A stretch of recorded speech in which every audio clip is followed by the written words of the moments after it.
Hi, I'm Chandra Blair, and this is my speech. Imagine yourself sitting in an exam room. You're waiting for the results of tests that you've had done. A team of doctors walks in the room and breaks the soul-shattering silence. The results are in. Your prognosis is terminal. The doctors sit you down and they explain to you that there is no cure. There is nothing that they can do to save your life.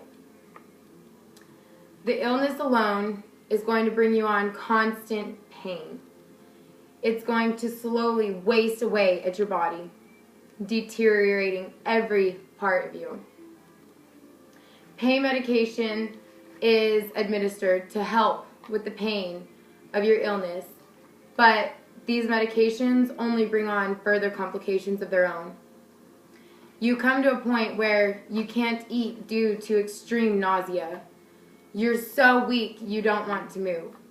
You have to choose between living in agonizing pain day to day or heavily medicating yourself just to make it through a single day.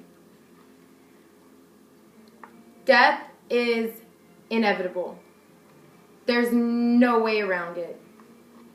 If you had a choice to slowly waste away to death or to leave the world with dignity, would you take advantage of this choice? Physician-assisted suicide is a humane way for terminal patients to make the choice of when they leave this world. It is a way for them to leave the world and their families behind while still keeping their dignity intact, without their families and their friends having to watch them go through agonizing pain, turning into weak, empty human beings.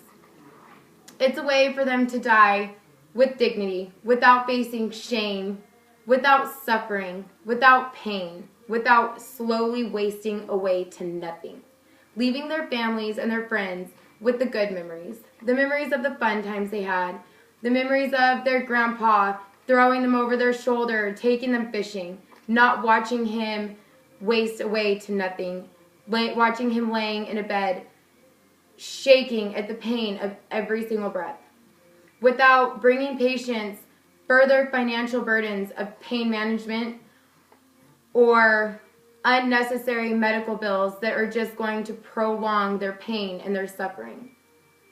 So far, 4 states have legalized physician-assisted suicide. Oregon legalized this in 1997. They have strict safeguard rules. Physicians may have documentation of multiple patient requests, oral and written requests. They have to have documentation and test results that these patients are terminally ill, that there is no cure for their illnesses. And they must undergo multiple sessions of counseling.